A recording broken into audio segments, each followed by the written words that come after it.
Hello बच्चों, career first 92 में आप सभी का स्वागत है। आज हम 10वीं कक्षा के रसायन विज्ञान अध्याय 4 जिसका नाम है कार्बन एवं उसके यौगिक।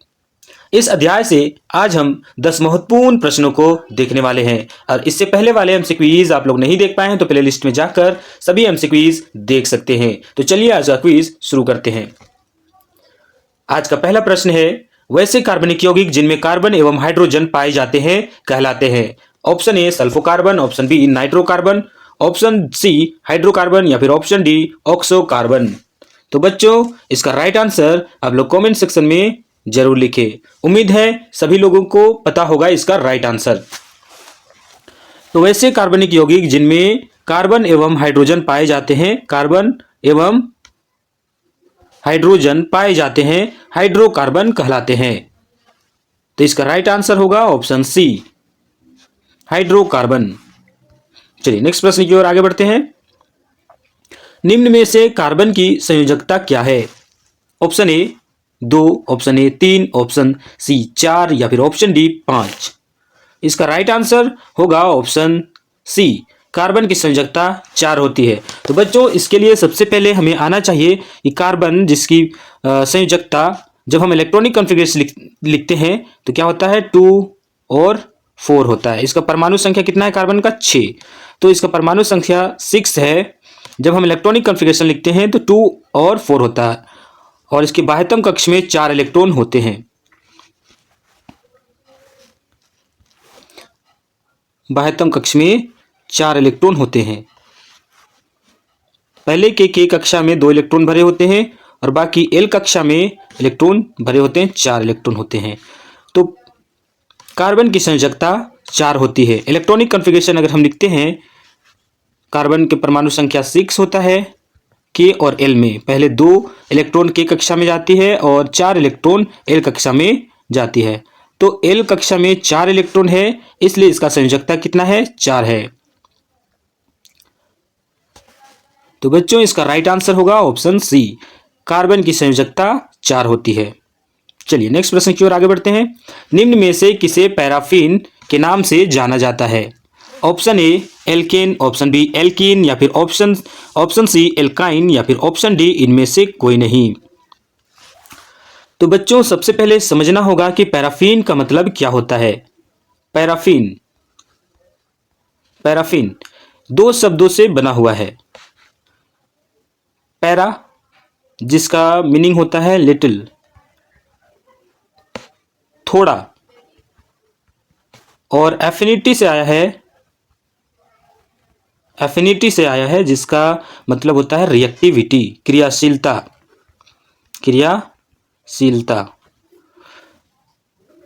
तो इन दोनों शब्दों को मिलाने से बनता है कम क्रियाशील।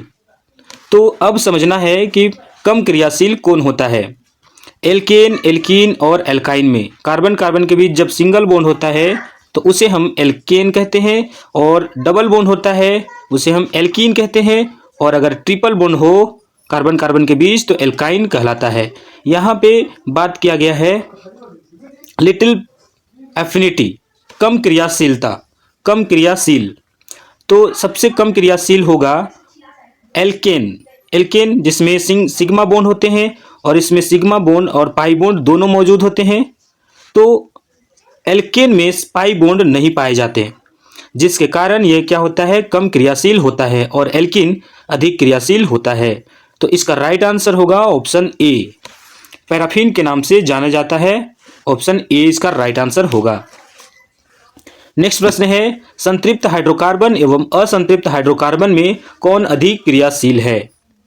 ऑप्शन ए संतृप्त हाइड्रोकार्बन, ऑप्शन बी असंतृप्त हाइड्रोकार्बन, ऑप्शन सी दोनों या फिर ऑप्शन डी इनमें से कोई नहीं। तो बच्चों सबसे पहले समझना है कि एल्केन और एल्कीन हाइड्रोकार्बन को 2 भाग में बांटा गया है। एक हमारा होता है सैचुरेटेड हाइड्रोकार्बन और दूसरा होता है अनसैचुरेटेड हाइड्रोकार्बन। सैचुरेटेड हाइड्रोकार्बन जिसे हम संतृप्त हाइड्रोकार्बन कहते हैं और अनसैचुरेटेड हाइड्रोकार्बन जिसे हम असंतृप्त हाइड्रोकार्बन कहते हैं। तो सैचुरेटेड हाइड्रोकार्बन जिसमें एल्केन आता है, सैचुरेटेड हाइड्रोकार्बन जिसमें एल्केन शामिल है, और असंतृप्त हाइड्रोकार्बन जिसमें एल्कीन और एल्काइन दोनों शामिल हैं। एल्कीन और एल्काइन दोनों शामिल हैं। तो यहाँ पूछा गया है संतृप्त हाइड्रोकार्बन और असंतृप्त हाइड्रोकार्बन में कौन अधिक क्रियाशील है। तो बच्चों जिसके पास सिग्मा बॉन्ड नहीं होता है वो कम क्रियाशील होता है, और जिसके पास पाई बॉन्ड नहीं होता है वो कम क्रियाशील होता है, और जिसके पास पाई बॉन्ड होगा वो अधिक क्रियाशील होगा। तो एल्केन के पास सिग्मा बॉन्ड सिर्फ होते हैं, कार्बन कार्बन के बीच सिंगल बॉन्ड होता है, और एल्किन में कार्बन कार्बन के बीच डबल बॉन्ड होता है, एक सिग्मा बॉन्ड और एक पाई बॉन्ड होता है। तो पाई बॉन्ड होने की वजह से एल्कीन या फिर एल्काइन अधिक क्रियाशील होते हैं। तो ऑप्शन बी इसका राइट आंसर होगा, असंतृप्त हाइड्रोकार्बन राइट आंसर होगा। निम्न में से किसके द्विआबंध होते हैं? निम्न में से किसमें द्विआबंध होते हैं? द्विआबंध मतलब डबल बॉन्ड किसमें डबल बॉन्ड होते हैं? एल्किन में, एल्काइन में, या फिर ऑप्शन डी इनमें से कोई नहीं। तो बच्चों सबसे पहले समझना है एल्किन जिसमें कार्बन कार्बन के बीच सिंगल बॉन्ड होता है, मीथेन, इथेन, प्रोपेन, ब्यूटेन ये सभी उदाहरण हैं एल्किन के। और एल्किन जिसमें कार्बन कार्बन के बीच डबल बॉन्ड होते हैं एल्कीन कहलाते हैं। एल्काइन जिसमें कार्बन कार्बन के बीच ट्रिपल बॉन्ड होते हैं, त्रिक आबंध होते हैं। यहां पूछा गया है कि निम्न में से किसमें द्विआबंध होते हैं। तो बच्चों इसका राइट आंसर होगा ऑप्शन बी एल्किन। एल्किन में डबल बॉन्ड होते हैं, और एल्किन को ओलेफिन के नाम से भी जाने जाते हैं। ओलेफिन के नाम से भी जाना जाता है, और एल्किन को पैराफिन के नाम से भी जाना जाता है। पैराफिन, दो चीज यहां पे ध्यान रखना है, एल्किन को पैराफिन के नाम से जाना जाता है और एल्किन को ओलेफिन के नाम से जाना जाता है। इसका राइट आंसर क्या होगा? Option B alkene. चलिए नेक्स्ट प्रश्न की ओर आगे बढ़ते हैं। एल्किन का पहला सदस्य है, option A propane, option B ethane, option C methane, या फिर ऑप्शन डी हेक्सेन। तो बच्चों समझना है सबसे पहले पहला सदस्य क्या होता है। संतृप्त हाइड्रोकार्बन एल्किन का सूत्र होता है सामान्य सूत्र होता है CnH2n+2। सामान्य सूत्र होता है एल्केन का। जब हम n का वैल्यू 1 रखते हैं तो हमें मिलता है CH4 मीथेन मिलता है, और जब हम n का वैल्यू 2 रखते हैं तो हमें एथेन मिलता है, C2H6 मिलता है। तो पहला सदस्य होगा मीथेन। ऑप्शन सी इसका राइट आंसर होगा। चलिए नेक्स्ट प्रश्न की ओर आगे बढ़ते हैं। एल्केन का सामान्य सूत्र है, option A CnH2n+2, option B CnH2n, option C CnH2n-2, या फिर ऑप्शन डी इनमें से कोई नहीं। तो बच्चों इसका राइट आंसर आप लोग कमेंट सेक्शन में जरूर लिखें। चलिए सबसे पहले देखते हैं एल्केन का सामान्य सूत्र क्या होगा। एल्केन का सामान्य सूत्र होता है CnH2n+2। एल्केन का सामान्य सूत्र होता है CnH2n+2। एल्किन का सामान्य सूत्र होगा, एल्किन का सामान्य सूत्र होगा CnH2n होगा। 2 हाइड्रोजन कम हो जाते हैं, एल्केन की तुलना में 2 हाइड्रोजन कम होते हैं। इसी प्रकार एल्काइन में 2 हाइड्रोजन कम हो जाएंगे तो CnH2n-2 होता है एल्काइन का सामान्य सूत्र। तो बच्चों यहां पर पूछा गया है एल्किन का सामान्य सूत्र क्या होता है। ऑप्शन ए इसका राइट आंसर होगा, CnH2n+2 एल्किन का सामान्य सूत्र है। चलिए नेक्स्ट प्रश्न की ओर आगे बढ़ते हैं। फ्रेडरिक वोलर ने अमोनियम साइनेट से यूरिया का निर्माण किया था। आपको बताना है कि एफ वोलर साइंटिस्ट थे जिन्होंने सबसे पहले यूरिया का निर्माण किया था। इससे पहले कहा जाता था कि यूरिया या कोई भी ऑर्गेनिक कंपाउंड प्रयोगशाला में तैयार नहीं किया जा सकता है, इसके पीछे जैव शक्ति काम करता है, यह कहा जाता था। लेकिन 1828 ईस्वी में 1828 ईस्वी में एफ वॉलर ने प्रयोगशाला में यूरिया बनाकर सबको आश्चर्यचकित कर दिया। तो ऑप्शन बी इसका राइट आंसर होगा। फ्रेडरिक वॉलर ने अमोनियम साइनेट से यूरिया का निर्माण किया था 1828 ईस्वी में। ऑप्शन बी इसका राइट आंसर होगा। चलिए नेक्स्ट प्रश्न की ओर आगे बढ़ते हैं। भूपर पट्टी में खनिजों जैसे हाइड्रोजन कार्बोनेट, कोयला एवं पेट्रोलियम के रूप में कार्बन की कितनी मात्रा उपस्थित है? आपको बताना है कि वातावरण में कार्बन की प्रतिशत कितना है, भूपर पट्टी में कार्बन की प्रतिशत कितना है? Option A 0.5%, option B 0.02%, option C 0.03% या फिर ऑप्शन डी 1.5%। तो बच्चों सबसे पहले समझना होगा कि बाकी तत्वों का वातावरण में कितना परसेंट है। तो बात यहाँ पे कार्बन की हो रही है। तो भूपर पट्टी में खनिजों में पाए जाएंगे जैसे हाइड्रोजन कार्बोनेट, कोयला, पेट्रोलियम, इन सभी को मिला करके इन सभी में देखा गया कि कार्बन किस में अधिक है, किस में सभी को मिला करके। तो टोटल कार्बन का परसेंटेज पाया गया 0.02%। तो ऑप्शन बी इसका राइट आंसर होगा। भूपर पट्टी में खनिजों जैसे हाइड्रोजन कार्बोनेट, कोयला एवं पेट्रोलियम के रूप में कार्बन की 0.02% उपस्थित है। तो ऑप्शन बी इसका राइट आंसर होगा। नेक्स्ट प्रश्न है, वायुमंडल में कार्बन डाइऑक्साइड की मात्रा कितनी प्रतिशत है?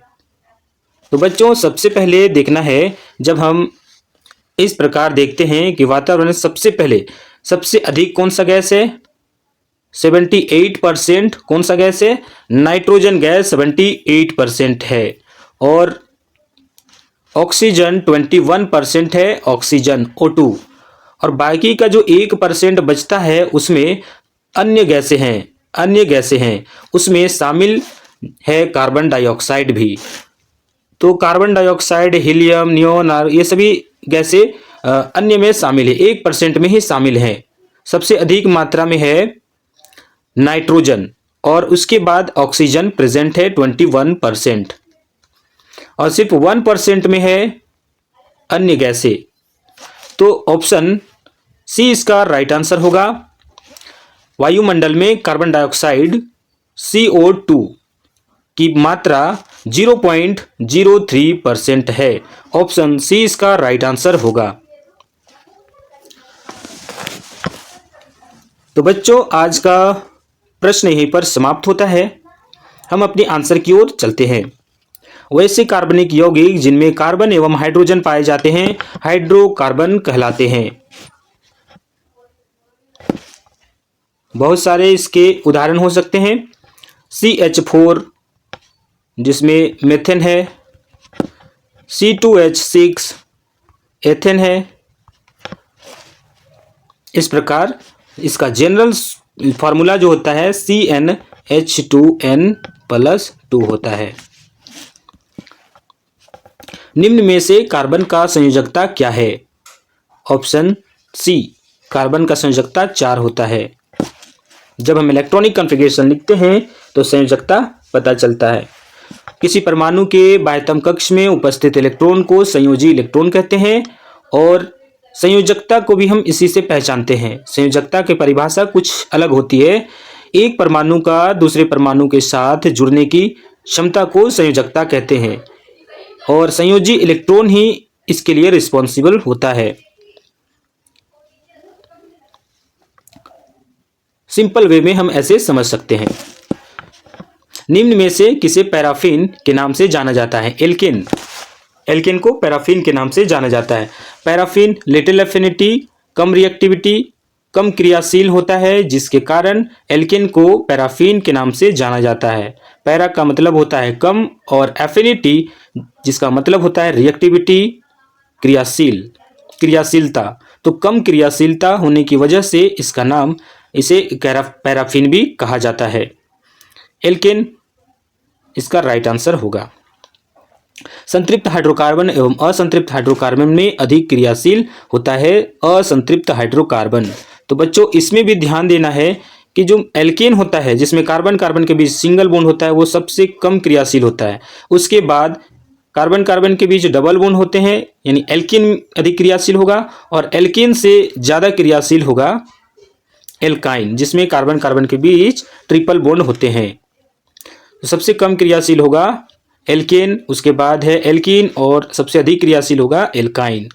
तो संतृप्त और असंतृप्त हाइड्रोकार्बन में असंतृप्त हाइड्रोकार्बन अधिक क्रियाशील होता है, क्योंकि उसके पास सिग्मा बॉन्ड होते ही हैं, लेकिन पाई बॉन्ड की उपस्थिति के कारण ऐसा होता है। पाई बॉन्ड वीक होते हैं, कमजोर होते हैं और आसानी से ब्रेक कर जाते हैं।